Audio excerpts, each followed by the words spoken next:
Welcome to class. This little mini class is going to be focused on some back bending, just tips, tricks, methods, and different things that I have learned over quite a few years now of just really loving back bending and heart opening and working with the spine.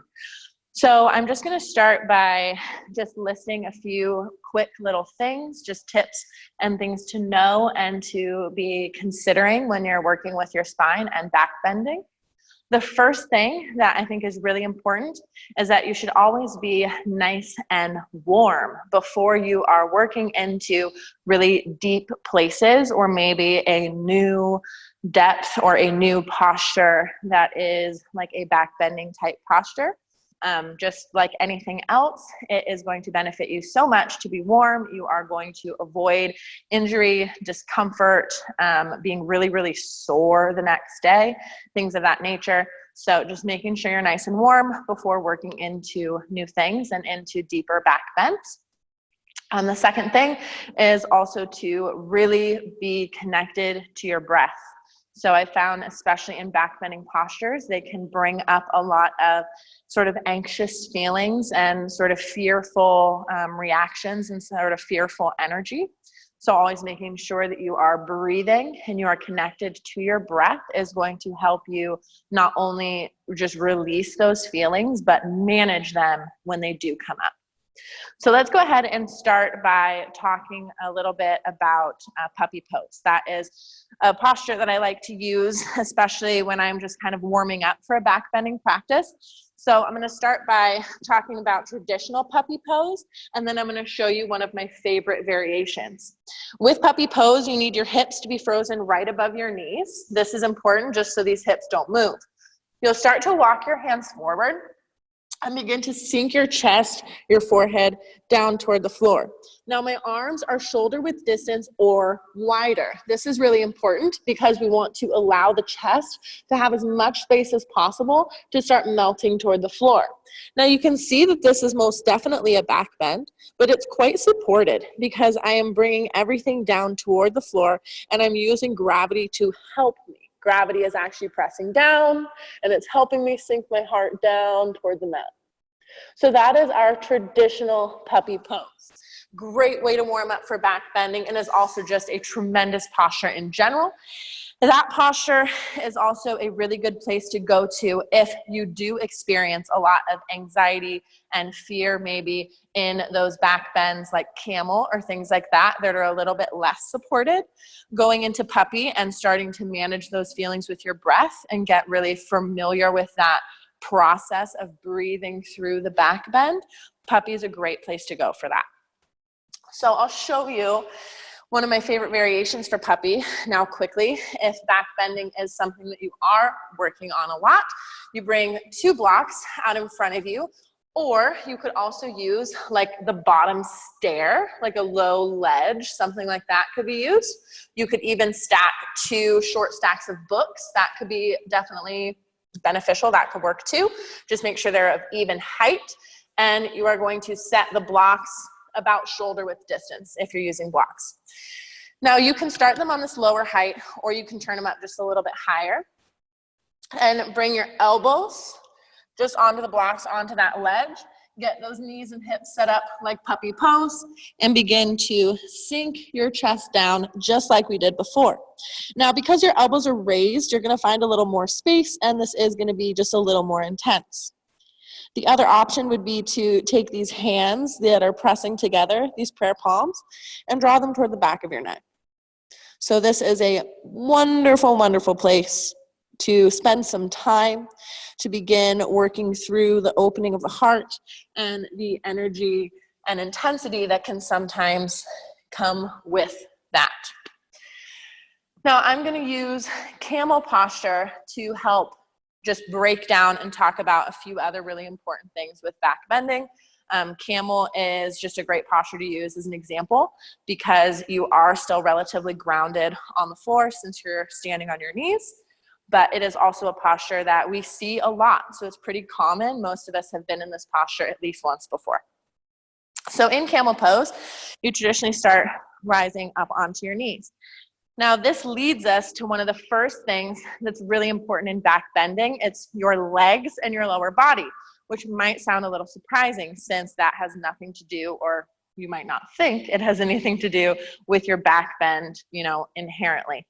But your back bend is actually going to be coming from this really strong, solid foundation of the legs. In camel, for example, you stand on your knees with your knees about hip width distance. You can see right now that my legs are quite relaxed. And what I actually want to go for is a little more activity. So I'm going to hug the legs toward each other. You actually can see that. They're hugging toward each other. So I get this activation and you can feel it. This inner line of the thigh starts to activate and I'm getting this sort of lift already up out of my lower body, which is great. That's what we want. So once you have that going on, we get some leg activity going. We have that support. Our glutes are so important. You definitely squeeze your glutes. You use your glutes in your back bends because the strength of your glutes and that activity is what is going to allow the front of your hip and hip flexors to open and to find that space. So the hands, if we're still working in camel posture, would come to your lower back just above your glutes. We've got the legs that are going to start activating. So they're going to hug together, get that work going. We start to squeeze the glutes and we begin to look up. So we're going to stop right here for now. And I just want you to breathe. You can start to see what this feels like. The eyes are open. The heart is lifting. The legs are active. Gaze forward. Still standing on your knees. We're going to move with your breath just a few times. Keep your eyes open. Inhale, look up. Exhale, look forward. Inhale, look up. Exhale, look forward. That is a wonderful little movement, a little breath-body connection movement that you can do if camel or back bending in general is something that you're really working on and it's something that's challenging. So inhale, you were looking up, exhale, forward. So you're getting your body used to shifting your gaze, lifting your heart, and moving with your breath. Now this brings me to my next point, which is your eyes and your gaze in back bending. So your eyes are always open. Keep your eyes open. I know that it's really tempting to kind of squeeze the eyes or shut the eyes as we start to move into back bends, especially if they're the kinds where we're standing on our knees or maybe we're standing on our feet doing a standing back bend.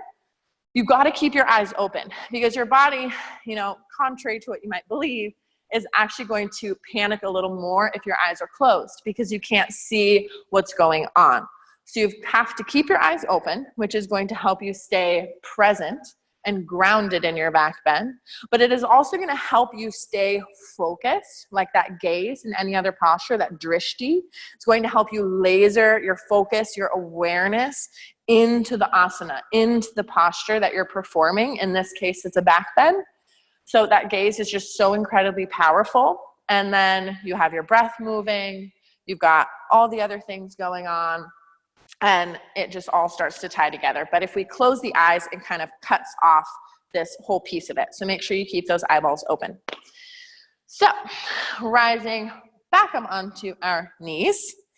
I'm going to work a little bit deeper into this camel with you guys. But I also want to highlight that as you are moving into depth in back bends or flexibility postures, and any posture, but back bends specifically today, it's always really important to be clear on your intention of why is that depth necessary, or why is that a place you want to push your body to. Make sure that you are always moving with really kind and loving intentions with your body, and that you're never forcing yourself into a place out of just wanting, to make the cool shape or kind of serve the ego a little bit, because that's when injury happens, or just discomfort and it just won't feel good. So make sure that you're always moving in a really loving way, where you're breathing, you are feeling the energy, the emotion moving in your body, and you're honoring what you are feeling. That's really, really important. So let's go ahead and just play with this camel for a slight little bit. A little bit deeper. Hands are gonna come to your lower back. We got the legs going on. So start to hug the legs together gently. Squeeze your glutes. Inhale, we look up. You're puffing up the chest. My eyes are open, and you might begin to explore back a little further. Now, of course, it is up to you how deep you want to go, but you'll notice my eyes are open the whole time. Now, as I come out, my head is not going to snap forward. So notice, I'm going to come out in reverse, slowly bringing the hips back, lifting the chest back, and then my head will come forward. So that's really the last little key piece I wanted to share with you, is as you are coming out of that back bend, the order in which you're moving your spine is really important. I'll do that one more time so you can feel free to watch if you were doing it with me in that first round. So you'll come into your camel, really aware, active breathing, coming back just as far as you are comfortable. And now as you come out, eyes are open. The head will be the very last thing to come up. So here we go. I'll start to bring the hips back. Start to slowly bring the chest forward. And then the head will come forward as I sit down. After you do come out of your back bending posture, it's really important to allow yourself some stillness. Take a moment to be still, to be calm, to breathe low in your belly, to check in with your heart. Just soaking up and processing whatever it is that came up for you there, however you're feeling, whatever energy started to move around.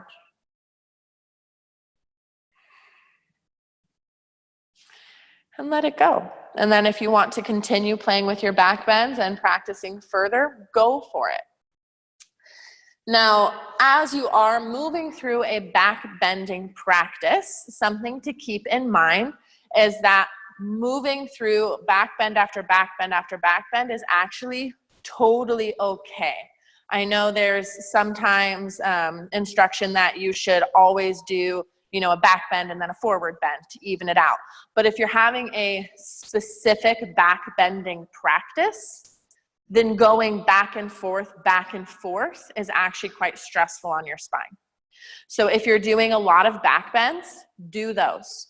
Work through your warm-ups, your different posture explorations, work through whatever different things you want to in your back bends. Of course, take time to rest in a neutral place between postures or whenever you feel you need rest. And then once you're done with your back bending practice, once you've had all your fun, you've moved through all your different back bends, and you've completed that section of your time, then you can move into just a few gentle counter postures, maybe a plow pose, a spinal twist, anything like that, and do your counter poses at the end rather than putting them all the way throughout the back bending practice. So that is just about it for this little bit today for our little back bending tips video. I'm so glad that we got to put this together and we got to talk about some of my favorite things that I've learned along the way in my own back bending journey and practice, both as a practitioner myself and as a teacher. So I hope that you learned something and that this was helpful for you. I know that I had a lot of fun making it, and yeah, have a lot of fun.